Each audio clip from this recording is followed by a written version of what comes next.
Hi everybody, welcome back. This is Miss Erica. We were reading Polar Bears Past Bedtime and we were on chapter 4. Chapter 4 is called Snow House. So let's get started. The dog sled skimmed silently over the frozen tundra. The seal hunter ran alongside it. Sometimes he cracked his whip against the ice. The snowdrifts looked like giant white sculptures as the sun slipped behind the frozen hills. Then a full orange moon rose in the sky. The moonlight lit a small rounded igloo in front of them. The dog slowed, then stopped. Okay, here's a picture of the dog sled. They're riding across the ice and snow on the dog sled. I wonder what it would be like. I wonder what it would be like to ride in a dog sled in the ice and snow. Whew. Jack stepped off the sled. Annie went to help unhitch the dogs. Jack took his book out and read about igloos. The word igloo means house in the language of native Arctic people. The house is built with blocks of snow. Dry snow is good wall material because it keeps in the heat. The temperature inside an igloo can be 65 degrees warmer than the temperature outside. Jack took out his notebook. He pulled off his mitten just long enough to write, "Igloo means house." "Come on, Jack," said Annie. She and the seal hunter were waiting for him in front of the igloo. The dogs were leashed together outside. Jack hurried to join them. The hunter pushed aside animal skins covering the entrance. They stepped inside. A fat candle burned brightly. Shadows danced on walls of ice and snow. Jack and Annie sat on a fur-covered platform. They watched as the seal hunter moved about. First he lit a small stove. Then he slipped outside. He came back with a snowball and chunks of frozen meat. He put the snowball in a pot over the stove. Then he added the meat. "What's he making?" asked Annie. Jack pulled out his book and found a picture of the hunter cooking. He and Annie read the words silently. There was a time when nearly all of the Arctic people's food and clothing and tools came from Arctic animals, especially the seal. Nearly every part of the seal could be eaten. Lamps were fueled with seal fat. Clothing was made from seal skin, and knives and needles were carved from seal bones. "He must be boiling seal meat," said Jack. "The poor seals," said Annie. The seal hunter looked up. "They are not poor," he said.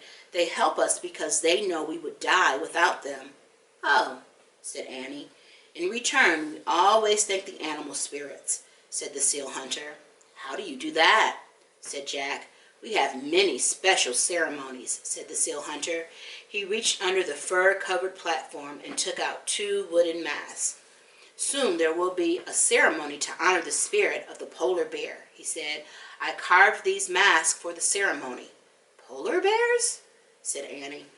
Here's a picture of Jack and Annie learning more about the polar bears and the ceremonies.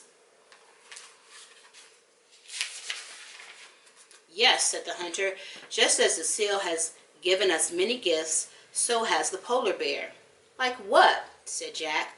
"Long ago, the polar bear taught us how to live in the ice and snow," said the seal hunter. "Taught you?" said Jack. "I mean, can you give us some facts?" The seal hunter smiled. "Yes," he said. "A polar bear catches a seal when the seal comes up to breathe through a hole in the ice. The oldest seal hunters watched the polar bear and learned. This is how my father taught me to hunt seal, as his father taught him." "That's a good fact," said Jack. "The very first of my people learned to make igloos from polar bears," said the hunter. "Polar bears build snow houses by digging caves in the drifts." "Another good fact," said Jack. "Sometimes the polar bear can even teach people to fly," said the seal hunter. "That's an amazing fact," said Annie. Jack smiled. "The rest sounded like true facts," he said, "but I know that's pretend." The hunter just laughed, then turned back to his cooking.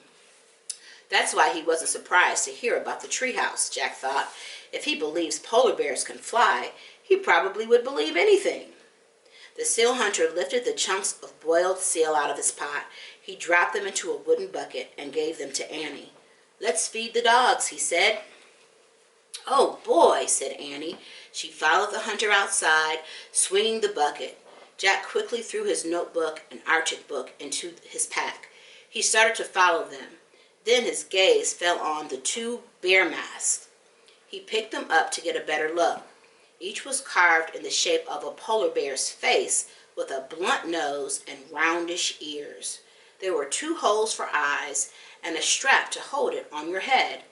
Suddenly, howls split the air. The dogs were barking and growling. Annie squealed.